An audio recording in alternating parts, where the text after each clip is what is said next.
dan perlindungan bagiku.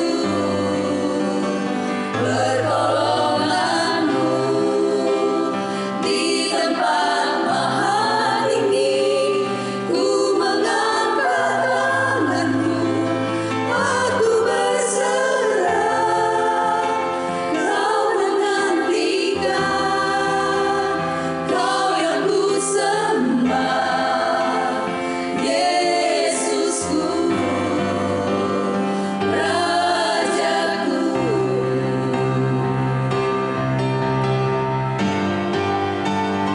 Pertolonganmu di tempat maha tinggi, ku mengangkat tanganku, aku berserah.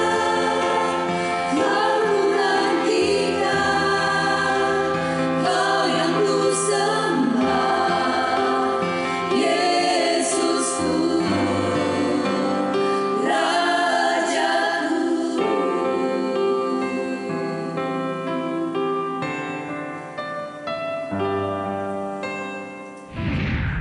Halo sahabat yang baik, berjumpa lagi di Terang Kasih Menerangi dalam Kasih Tuhan. Sahabat yang baik, tema kita adalah Yesus masuk ke Yerusalem. Nah sahabat yang baik, mari kita berdoa supaya firman Tuhan ini membuka mata hati kita dan pikiran kita dan mengerti apa yang menjadi dasar dan makna Yesus masuk ke Yerusalem. Mari kita berdoa ya. Bapa, kami bersyukur hari ini Kau mengingatkan kepada kami melalui firman-Mu betapa pentingnya untuk kami memahami dan mengerti mengapa Yesus masuk ke Yerusalem. Sehingga melalui firman Tuhan ini kami diberkati dan dikuatkan. Di dalam nama Yesus kami berdoa. Kami katakan amin. Sebelum kita baca firman Tuhan, mari kita katakan apa kata Tuhan tentang diri kita. Bahwa saya spesial di mata Tuhan. Saya berharga di mata Tuhan. Saya sangat dikasihi Tuhan.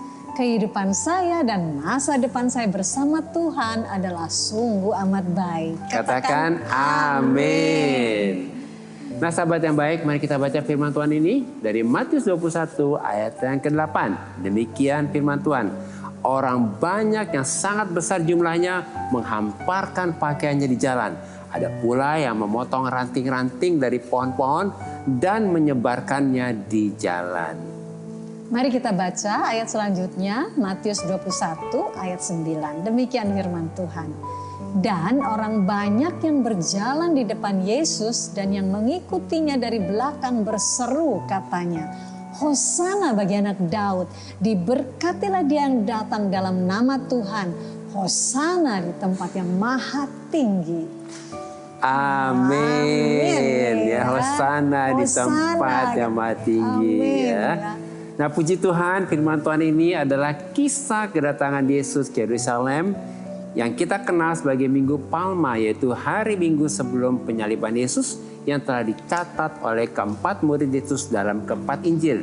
Jadi kedatangan Yesus ke Yerusalem ini merupakan momen yang sangat penting bagi umat Kristen untuk selalu diingat. Pada hari itu, Yesus masuk ke Yerusalem menunggangi anak keledai yang tidak pernah ditumpangi sebelumnya.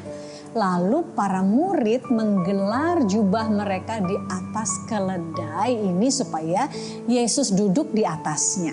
Kemudian orang banyak yang sangat besar jumlahnya menghamparkan pakaiannya di jalan. Ada pula yang memotong ranting-ranting dari pohon-pohon palma dan menyebarkannya di jalan. Amin. Ya, luar biasa ya. Pasti suasananya meriah banget ya. Suasananya pasti meriah ini ya. Pada Hosana, Hosana, Hosana gitu. Dan mereka pasti bersuka cita ya. Amin ibu-ibu semuanya. Amin ya. Katakan bersuka cita. Bersuka cita. Amin ya. Dan orang banyak yang berjalan di depan Yesus dan yang mengikutinya dari belakang berseru, Hosana bagi anak Daud, diberkatilah dia yang datang dalam nama Tuhan. Hosana di tempat yang maha tinggi. Lalu Yesus masuk ke bait Allah dan mengusir para penukar uang dan pedagang yang telah menjadikan rumah Bapaknya sebagai sarang penyamun. Karena rumah Bapaknya harus menjadi rumah doa bagi segala bangsa. Itu ada dalam Markus 11 ayat yang ke-17 ya. Jadi tujuan Yesus ke Yerusalem dengan menunggang keledai adalah Yesus sedang menyatakan dirinya sebagai Sang Mesias dan Raja Israel yang sesungguhnya untuk menggenapi nubuatan dalam Zakaria 9 ayat 9. Dikatakan bersorak-soraklah dengan nyaring hai putri Sion, bersorak-sorailah hai putri Yerusalem. Lihat, rajamu yang datang kepadamu. Ia adil dan jaya, ia lemah lembut dan mengendarai seekor keledai beban yang muda. Mari semua katakan Amin. Ini raja yang lemah lembut yang datang dengan keledai ya. Dan jubah yang digelar ketika Yesus masuk ke Yerusalem merupakan tindakan penghormatan bagi kaum kerajaan. Itu kita bisa lihat di dalam 2 Raja-Raja 9:13. Sehingga Yesus sedang menyatakan kepada bangsa Israel bahwa dirinya adalah raja bangsa Israel sesungguhnya. Dan bahwa dirinya adalah Sang Mesias yang selama ini dinanti-nantikan oleh bangsa Israel. Mari katakan amin ya. Nah, oleh karena itu peristiwa kedatangan Yesus ke Yerusalem ini menjadi pelajaran dan peringatan yang sangat penting bagi kita orang percaya supaya kita rendah hati karena Yesus datang di atas keledai sebagai raja yang lemah lembut dan rendah hati. Dan Yesus tidak datang di atas kuda. Dan Yesus tidak memakai jubah kerajaan seperti raja-raja dunia. Tetapi Yesus memakai pakaian kaum miskin dan kaum rendah yang sangat sederhana. Mari katakan amin. Ya, Yesus begitu rendah hati ya. Sederhana, menggambarkan apa? Kerendahan hati ya. Kita diingatkan hal itu ya. Yesus Kristus telah menjadi teladan bagi kita. Bagaimana sebagai raja dia tidak membawa kerajaannya untuk menaklukkan dunia dengan apa? Dengan kekuatannya, dengan kekuasaannya, bahkan dengan otoritasnya sebagai raja. Seperti raja-raja dunia. Tetapi Yesus datang dengan apa? Kasih, belas kasihan, kelembutan, kerendahan hati, dan pengorbanannya untuk umat manusia. Mari katakan amin. Luar biasa ya. Wow, jadi kerajaannya tidak terdiri dari pasukan dan kemegahan. Iya, betul. Tetapi kerajaannya terdiri dari kerendahan hati dan pelayanannya yang penuh kasih, yang menaklukkan hati, yang membawa damai, yang menyembuhkan dan yang memulihkan. Sehingga Yesus bertahta di dalam hati setiap orang sebagai raja yang membawa kasih, kebenaran, damai sejahtera dan sukacita di dalam kerajaannya. Mari katakan amin. Ya. Wah, Yesus membawa apa? Kasih, kebenaran, damai sejahtera dan sukacita. Nah, sahabat yang baik, mari kita baca firman Tuhan ini akan menguatkan kita dari Matius 21 ayat keempat sampai dengan yang kelima. Demikian firman Tuhan. Hal itu terjadi supaya genaplah firman yang disampaikan oleh Nabi. Katakanlah kepada putri Sion, lihat rajamu datang kepadamu, ia lemah lembut dan mengendarai seekor keledai beban yang muda. Puji Tuhan. Jadi inilah tujuan kedatangan Yesus ke Yerusalem, yaitu untuk menggenapi firman yang disampaikan oleh Nabi Zakaria dalam Zakaria 9 ayat 9, supaya dengan kedatangan Yesus ke Yerusalem ini, bangsa Israel percaya bahwa Yesus adalah Raja dan Mesias yang lemah lembut, yang rendah hati dan yang sesungguhnya, yang selama ini dinantikan oleh bangsa Israel. Nah, melalui renungan singkat ini, kita dapat menyimpulkan bahwa tujuan Yesus datang ke Yerusalem sebelum penyaliban ini adalah untuk menggenapi firman Tuhan yang disampaikan di dalam Zakaria 9 ayat yang ke-9. Supaya bangsa Israel percaya bahwa Yesus inilah Raja dan Mesias yang sesungguhnya, yang selama ini dinantikan oleh bangsa Israel untuk membebaskan dan memulihkan bangsa Israel. Nah, sahabat yang baik, demikianlah firman Tuhan untuk hari ini. Jangan kemana-mana, pastikan tetap ada di terang kasih, menerangi dalam kasih Tuhan.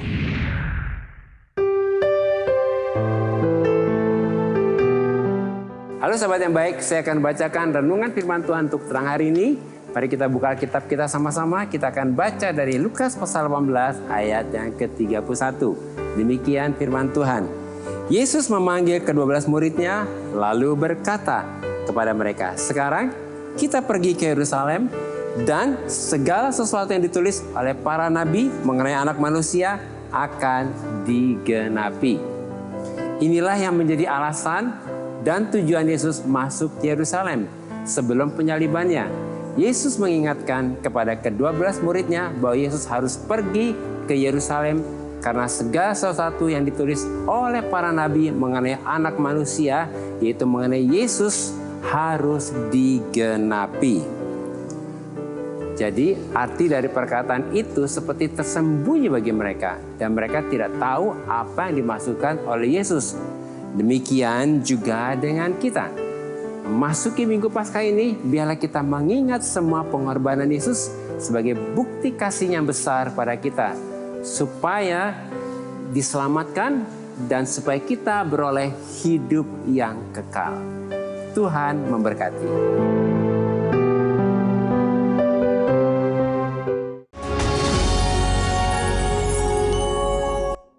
Halo sahabat yang baik, kembali bersama kami di Terang Kasih Menerangi dalam Kasih Tuhan dengan tema Yesus masuk ke Yerusalem. Nah sahabat yang baik, ini ada beberapa doa yang masuk. Salah satu diantaranya dari Nathanael PSA. Silakan sayang. Halo Pak Agus dan Bu Mala, halo juga Halo juga Nathanael. Nathanael, Kami ya. sangat berharap Nathanael saat ini sedang menyaksikan nih ya, acara Terang Kasih ini ya. Demikian isi DM-nya. Saya mau berterima kasih buat Terang Kasih yang banyak mendoakan untuk pemulihan dan untuk iman maupun pasangan hidup yang sudah direncanakan Tuhan yang lebih indah. Walaupun saya sampai saat ini belum membina keluarga, tapi saya percaya bahwa Tuhan ada rencana terbaik buat saya maupun hamba-hambanya yang membutuhkan mujizat-Nya. Amin. Tuhan Yesus senantiasa memberkati. Terima kasih buat Bapak dan Ibu atas dorongan dan doa-doanya. Semoga saya mendapatkan pencerahan roh Allah yang lebih baik. Dan semoga Terang Kasih selalu bersinar buat kita semua. Amin. Salam damai sejahtera dalam kasih Allah. Wow, luar biasa nih Nathanael ya. Puji Tuhan, Imannya ya. Imannya luar biasa.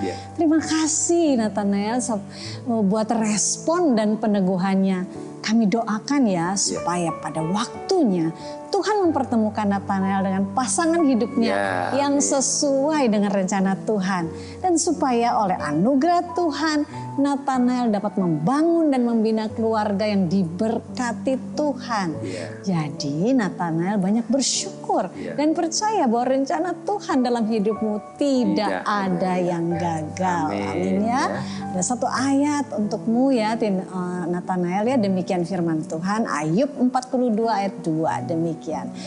Firman Tuhan, aku tahu bahwa engkau sanggup melakukan segala sesuatu dan tidak ada rencanamu yang gagal. Pegang ayat firman ini ya Nathanael ya, juga sahabat yang baik yang lain yang sedang berdoa nih untuk hari depannya, untuk pasangan jodohnya, bahkan untuk keluarganya ya. Dan kita mau datang kepada Tuhan, kita percaya bahwa setiap firman adalah ya dan amin ya. Kita datang kepada Tuhan. Bapak Surgawi, terima kasih untuk anakmu Nathanael yang luar biasa Tuhan, yang meresponi semua Tuhan apa yang sudah dia terima, dia dengar dan dia percayai. Bapak, saat ini kami datang kepadamu Tuhan, bukan hanya untuk Nathanael tapi juga untuk sahabat yang baik yang lain Tuhan, yang sedang berdoa, yang sedang merindukan sesuatu yang indah terjadi dalam kehidupan mereka. Kami pegang firman-Mu yang mengatakan bahwa kami tahu bahwa Allah sanggup melakukan segala sesuatu dan tidak ada rencana-Mu yang gagal. Demikian kami percaya saat ini bahwa bagi anak-Mu Nathanael yang terkasih dan sahabat-sahabat yang baik yang lainnya, Engkau selalu ada bersama mereka. Dan tidak ada yang mustahil bagimu, tidak ada rencana-Mu yang gagal bagimu, bagi mereka rencana yang dipenuhi dengan pengharapan akan kebahagiaan, sukacita, damai sejahtera, dan bukan rancangan kecelakaan itu. Dan ini semualah yang terbaik ini terjadi dalam kehidupan saudara kami Nathanael, bahkan sahabat kami yang baik yang lainnya, bahwa mereka mengalami kehidupan yang luar biasa baiknya, memperoleh jodoh yang dari Tuhan, membina keluarga yang indah bersama Tuhan, supaya mereka menggenapi rencanamu di muka bumi ini. Terima kasih Bapa, kami menyerahkan anakmu Nathanael dan sahabat yang baik yang lainnya ke dalam tanganmu. Dan kami percaya jadilah yang sungguh amat baik bagi mereka. Terpujilah bagi nama Tuhan, dalam nama Yesus kami berdoa dan mengucap syukur. Amin. Nah sahabat yang baik, ada DM berikutnya dari Audrey Firly. Shalom Pak Gus dan Muala, shalom juga Audrey, berharap sudah menyaksikan ya program Terang Kasih ini. Demikian isi DM dari Audrey. Saya ingin berbagi kebahagiaan bahwa oma saya berhasil sembuh dari stroke. Puji Tuhan, saya ingin minta doanya agar oma saya dan keluarga selalu diberikan kesehatan dan kebahagiaan walaupun dalam kondisi ekonomi yang sedang menurun. Terima kasih Pak Gus dan Bu Mala. Wah, puji Tuhan Audrey, senang sekali buat kesaksiannya ya. Tuhan sudah menyembuhkan Oma Audrey dari stroke. Kami justru bersyukur buat kesaksian dari Audrey ini. Apa yang terjadi dengan kesembuhan Oma Audrey ini sangat luar biasa. Pasti kami akan doakan untuk Oma Audrey dan juga untuk keluarga Audrey supaya diberi kesehatan dan kebahagiaan yang berlimpah-limpah dari Tuhan. Dan kami juga akan doakan supaya Tuhan selalu memberkati dan mencukupkan semua kebutuhan ekonomi dan keluarga daripada Audrey ya. Ini ada firman buat Audrey yang menguatkan dari Filipi 4:19. Allahku akan memenuhi segala keperluanmu menurut kekayaan dan kemuliaannya dalam Kristus Yesus. Nah Audrey pegang firman Tuhan ini bahwa dia sanggup memenuhi segala keperluan kita dalam kekayaan dan kemuliaannya dalam Kristus Yesus. Sahabat yang baik, kau juga dalam pergumulan seperti ini, pegang ayat ini. Mari kita berdoa ya. Bapa, kami bersyukur kau mengingatkan kepada kami bahwa engkau sanggup memenuhi segala keperluan kami menurut kekayaan dan kemuliaannya dalam Kristus Yesus. Kami berdoa buat Audrey hari ini, biarlah Tuhan hari ini memberi kekuatan dan kesehatan buat omanya Audrey dan keluarganya Audrey. Dan keluarga mereka juga diberkati, ekonomi mereka juga diberkati. Firman ini terjadi untuk mereka dan juga untuk sahabat yang baik. Hari ini firman ini terjadi, bahwa Tuhan memenuhi segala keperluan dan segala kebutuhan daripada sahabat yang baik yang sedang berdoa untuk setiap masalahnya. Di dalam nama Yesus kami berdoa. Amin. Nah sahabat yang baik, terima kasih buat respon dan DM-DM-nya kepada kami dalam program Terang Kasih ini. Terima kasih ya. Terima kasih. Nah bagi sahabat yang memiliki beban, permasalahan, tekanan hidup, minta didoakan atau ingin bersaksi seputar rohani, silahkan DM, komen, atau kirim video ke Instagram @terangkasih_rtv. Nah sahabat yang baik, saat ini mari kita kembali diingatkan sesuai dengan renungan kita, hal apa nih yang perlu kita ingat supaya kita dapat mengerti betapa pentingnya peristiwa Yesus masuk ke Yerusalem. Yang pertama, untuk menggenapi firman Tuhan dalam Zakaria 9 ayat 9, yaitu bersorak-soraklah dengan nyaring hai putri Sion, bersorak-sorailah hai putri Yerusalem, lihat rajamu datang kepadamu, ia adil dan jaya, ia lemah lembut dan mengendarai seekor keledai beban yang mudah. Yang kedua, untuk menyatakan kepada bangsa Israel bahwa dialah Raja dan Mesias yang sudah dinubuatkan oleh para nabi-nabi dan yang sudah dinanti-nantikan oleh bangsa Israel, supaya mereka percaya dan menerima Yesus Kristus sebagai Raja dan Mesias bagi bangsa Israel. Ketiga, untuk mengingatkan bangsa Israel bahwa raja mereka bukan seperti raja-raja dunia yang datang dengan naik kuda, dengan pasukan dan dengan kemegahan. Tetapi raja mereka adalah raja yang lemah lembut dan rendah hati, yang datang dengan naik keledai dan dengan pakaian yang sangat sederhana. Nah sahabat yang baik, apakah saat ini kau sedang mengalami kelelahan dan butuh untuk dipulihkan? Mari datang kepada Tuhan dan serahkan semua kepada Tuhan. Sahabat yang baik, saat ini kalau engkau sedang lelah dengan hidupmu dan butuh untuk dipulihkan, berhentilah menjalani kehidupanmu dengan kekuatan sendiri. Belajarlah kepada Yesus yang rendah hati dan lemah lembut, supaya jiwamu tenang dan hidupmu dipulihkan.